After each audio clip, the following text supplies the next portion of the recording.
reach out to any contacts you have in Florida, close contacts that you have been in contact with, and let them know that you're coming from New York. We actually had the National Guard at the check-in for the flights coming in. We're only doing the flights from the New York City area, and they're coming in.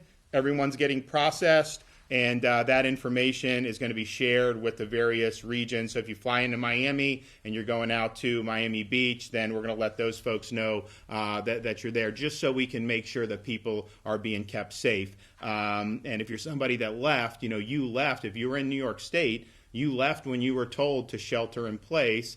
You defied that, and then you got on a plane and came here. And so we don't want there to be any fallout here in the state of Florida from that. So I'm really glad that that's happened. What we're going to do, we have a contract now with one of the Google apps. So we're going to be able to make this digital very soon. I told the Department of Health to go forward with it, but that'll make it even easier for us to do. But I'll tell you, these flights, it's just unbelievable. You look, 150, 180, 200, 167 flights a day ever since that stay-at-home order was issued. People are just getting out of Dodge. I know Florida is probably the #1 destination, but we're probably not the only destination for people fleeing New York. And it's just the type of thing. If you can't get a flight from Milan to Florida, you can't get a flight from China to Florida or anywhere in the country, but somehow you can just do 200 flights, direct flights into various parts of Florida from a hotspot that's much more significant right now than Milan or than China. And so we've got to take precautions here. But I thank the White House for reiterating what we wanted to do. We're also constantly monitoring and making arrangements for the need for any bed space. Right now, we have a 35% capacity statewide for bed space, and ICU adult capacity about 33%. There are 24 ICU beds that opened up in Broward yesterday. So these are things that the Department of Health and ACA are monitoring. But when I did the order to stop the elective surgeries, that has now opened up more of the ICU bed space and other bed space. We also spoke with the Army Corps of Engineers. We spoke with FEMA. As you know, we've already made contingencies with Field Hospital. We've identified other buildings. They want to be there in case, we see that surge. So far, even as we've expanded testing, we're actually seeing an increase in available bed space. We're not seeing the hospitals fill up, but that's something that we obviously want to be ready for. I went today to Orlando at the State Logistics Response Center. As many of you know, this is a very logistics-heavy response because you need the N95 masks, you need collection swabs, you need all these things to be able to effectively do it. There's never been a stronger crunch for this stuff than right now worldwide, but certainly in the United States. That facility for us is 24/7. As we get masks in, they're going to be pushed out to the counties, and then the counties can work. Do the law enforcement need it? Do the hospitals need it? Whoever needs it, we want to get that PPE in their hands as quickly as possible. I've spoke with both the White House and FEMA about these collection swabs. We have the ability to run a lot of tests, but you got to be able to get the sample. There's a big crush on that right now. So we're just continuing to do it. We've greatly expanded the testing capacity, but we want to be able to do more because I think people want to know if they have symptoms. It really, 90% come back negative, but that's good for them if they know that they're negative, and it's obviously good for us to get a sense of how this virus is moving around the state of Florida. So I want to thank Jared Moskowitz for all he's doing. And we also had the Orange County Convention Center site open today. So we have the National Guard doing it. That is with a lot of the federal supplies that were brought in. So they're able to process only 250 a day. We apologize, we can't do more, but that's just the federal rule for this site. So we want to work as many tests in Central Florida as we can, and I think that that'll be a good thing. And then, of course, we have the Dade County, Broward, Jacksonville, and then a lot of the hospitals have done great things. And so this has really been a big effort statewide from going, to the beginning of the month when CDC, we just said send it all to Atlanta. And when all that stuff didn't really work out, everyone's really sprung into action under very difficult constraints to be able to advance more testing.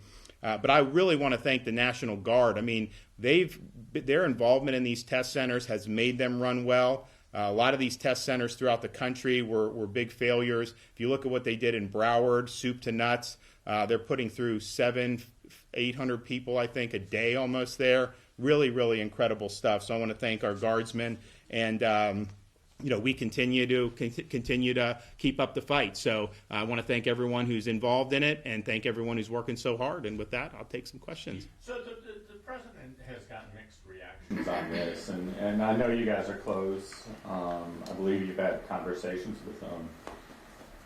How do you rate how he's handled this, and what has been positive as far as what he's doing for Florida?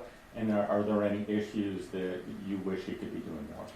No, I think he's been great for us. I mean, I think that he has had more attention on other areas simply because those other areas have flared up more than Florida. And so I can't fault him for that. But he's been a heck of an ally to us across the board.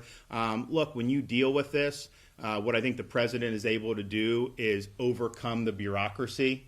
Any response with the federal bureaucracy, there's going to be problems. And that was true here with CDC. There's been true with FDA. And he really works hard to overcome that, which is very good. When you're in a situation like this, we cannot be paralyzed by bureaucratic rules.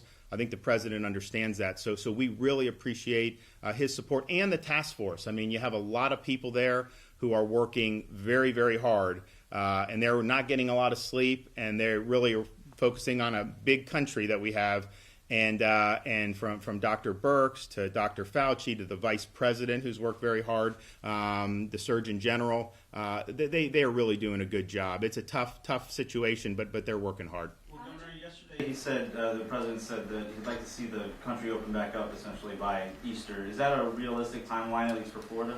So I've heard it reported that Trump wants to ditch social distancing by Easter. And here's the thing, I don't think that's what he said. I think what he said is you don't want massive lockouts, but that does not mean you don't have social distancing.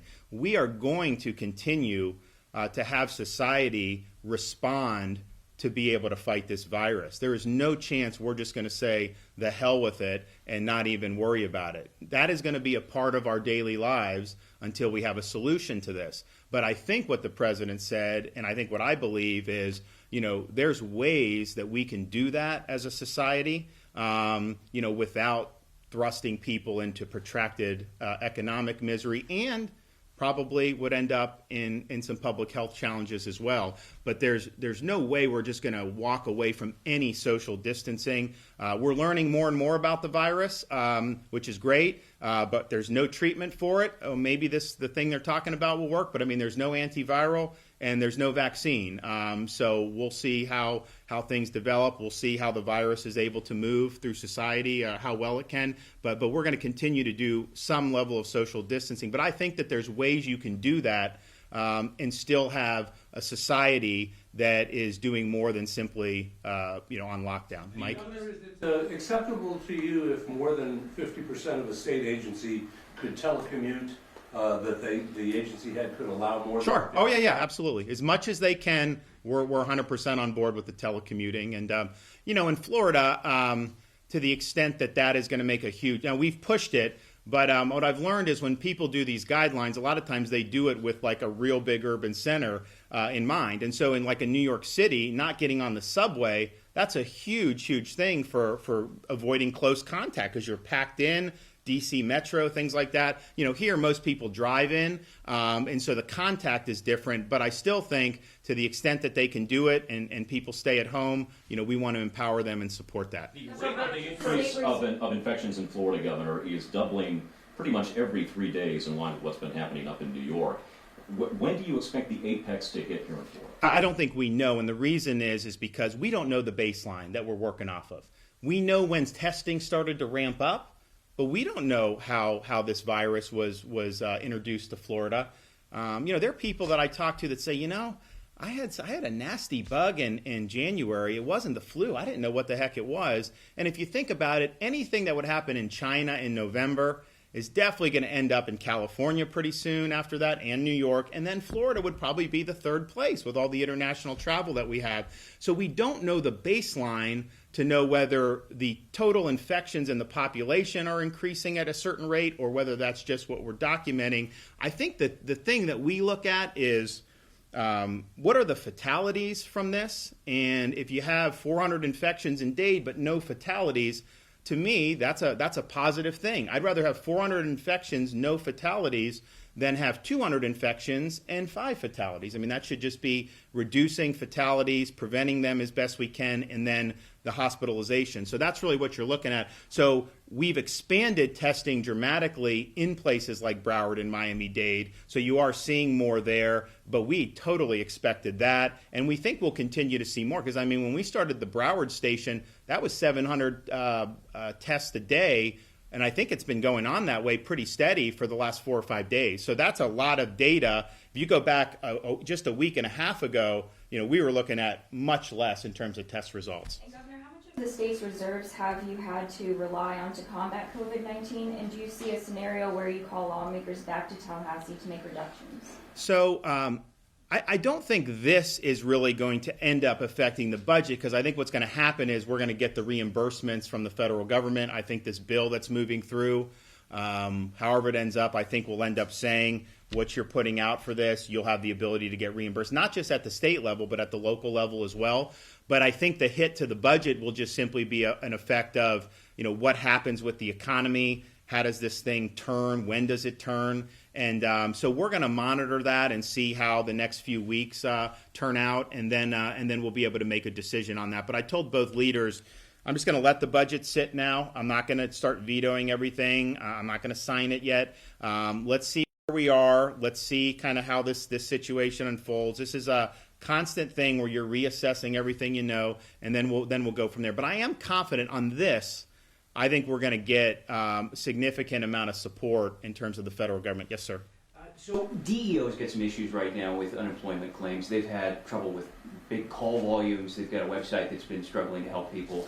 Obviously, yeah. No, I mean, it's... Director Lawson's been doing some things on his own. He's hiring more staff. He's trying to boost server capacity. Is there anything more that the state needs to do to jump in? I told Ken, obviously you got to ramp up. And it was before this, we had such a embarrassment of riches with our unemployment rate. And I remember him coming to me one time and said, Governor, I have some of these employees. We don't have enough claims to fill, but, they're going to be kind of just attritioning out. I'd rather let that happen than just fire everyone at once. And I was like, yeah, that's fine. I get it. But just think about what a different world that was, where the agency was overstaffed. Just a few weeks ago, probably from what the claims were. Now we're in a different situation. So I've given him the go-ahead to ramp things up. This is a very sudden increase, of course, in terms of what we're looking at here, but he is doing it. And, I know I haven't gotten the numbers from yesterday, but, we're looking at going from a state that was, one day it'd be 500, then 1,000, then 250, to now a state where you're seeing 15 and 20,000 a day that are going to apply for unemployment. And I also think once we get through this 15 days, what does the next part of the strategy look like? I think that'll be very important for these unemployment numbers because, there's certain things that certain ways you can go about it that potentially could alleviate some of the problems here. There's other ways where that may exacerbate these. And I'm not saying that's the only consideration, but I think that will be key to try to determine how deep this is going to be and how long-lasting it's going to be. So I noticed that in addition to the budget, the legislature also sent you something like 210 pieces of legislation. How are you balancing, dealing with this crisis, also dealing with those, and does this crisis change your opinion on any particular piece of legislation, or maybe any in particular, more important now than ever due to what we're facing? So I could tell you that since probably, we were dealing with this in January. It was more monitoring. We started to see people come back. We tested people who were coming back from the regions, no cases for a while. But barely since the beginning of this month, my office has been 24/7 on COVID-19. I'm putting off the Supreme Court for a while. We're doing, the bills are going to be held. We are going to get to those in due time, but I think it would probably not be a good use of my time to be going through a lot of the legislation right now. If there's something in that stack of bills that would be effective immediately, that would help things, that would be different. But the stuff that's effective July 1st, I've asked them to just hold it. Let's continue doing this. We didn't know the situation would be in. There were some people saying first week of March that, the states, 10 days from now, no one will have any hospital space. So you just, this is a situation where people, are projecting things, you're looking at things. Nobody really knows. We're trying to do the best we can. So we're going to wait to see on that. And, but I don't know substantively on the major things we did. If you look at the The water quality bill, really historic bill. Very proud of that to help the environment. If you look at the teacher compensation, obviously we put a lot into that, and we'll see what happens with the budget. But I think that's important. We did the occupational licensing. We did E-Verify and workforce verification. That could actually be something that's even more important now, given that people are going to be needing jobs. And then we did the occupational licensing reform. So it was a really home run session, probably even better than the last one. But, it's like as that session was coming to an end, this was the world. And so we've been just focused on this issue. Did you just say that the teacher raises were in jeopardy? No, I didn't say it's in jeopardy. But I've said before, that would not be where I would want to go. But, look, I think the budget is in flux. Let's just put it that way. So I'm not going to go do a signing ceremony tomorrow about any of this stuff until we kind of get our feet under us a little bit more. So I noticed, oh, sorry. But I'll do both of you. Go ahead. Okay. I noticed you're almost out of hand sanitizer. No, but my wife got me these. I don't know if you guys have ever seen it. It's not quite as greasy, so you kind of just do it. It's fresh, and you do it. So that's kind of on my desk, but these are the ones that we did. I think because these aren't what people look for, and so Amazon was able to deliver these. So Durasan, I don't know where it comes from, but it's pretty good stuff. Well, I assume that you're going to be supplied. Has the state done anything for the state workers who are showing up to work that may need hand sanitizer, toilet paper, or other supplies? Well, we can ask and figure out what's been done. I know that there's cool things going on in Florida. Bacardi is doing hand sanitizer, so you see people working. So I think it's important. And it's interesting. You look at all these studies about what can be done to stop a viral infection in this.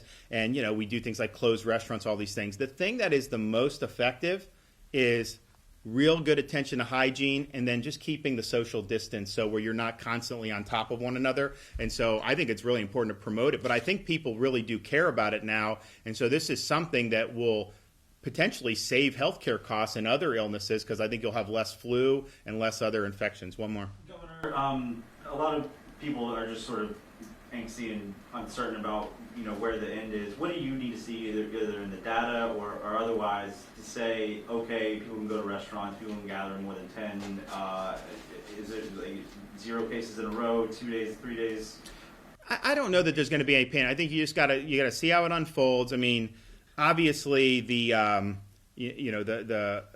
the fatalities peter out, that's a huge thing. And I'm not saying that we're at that point, so don't get me wrong. In fact, there's just no way we're not going to see more infections and, unfortunately, more negative outcomes just from the influx, of what we've seen in New York. I mean, that's tens of thousands of people on all those flights pouring in here. And, not all of them have it, obviously, but even if a small number do and then are seeding here, if they're not self-isolating, you're going to see that effect. But, I think it's just something that we'll evolve into. But I think our guidance, with the statewide stay at home for the 65 plus and for those with significant medical issues, if those folks heed that and, just assume people you come in contact with may be infected, and so you don't want to come in that 6-foot radius where you could potentially catch the infection. If they're doing that, then they're protecting themselves. And then if other folks in society are respecting that and understanding, hey, it's probably not the best thing in the world to send a 23-year-old grandson in well, they can't get in a nursing home now because of our rules. But if you have a senior who's living alone to do that, just now's the time. You just got to kind of use better judgment. Let's see how this thing plays out. But we know enough about the data to know the people that we need to be protecting. And so that's a good thing about this, in the sense of, the Spanish flu would just taking out all the soldiers. So these are people in their 20, 25, healthy, not a care in the world. They get the Spanish flu, they'd be off their rocker, and many of them didn't make it at all. This one is, the target is a more identifiable class. So that allows us, I think, potentially to build some society-wide social distancing, and I think that would apply for business, that would apply for other types of things. I'm not sure when you're going to see like large-scale sporting events, but I think some of these other things, I think you probably could figure out ways to make accommodations and make it do good. So, well, thank you guys, and we'll have more updates tomorrow.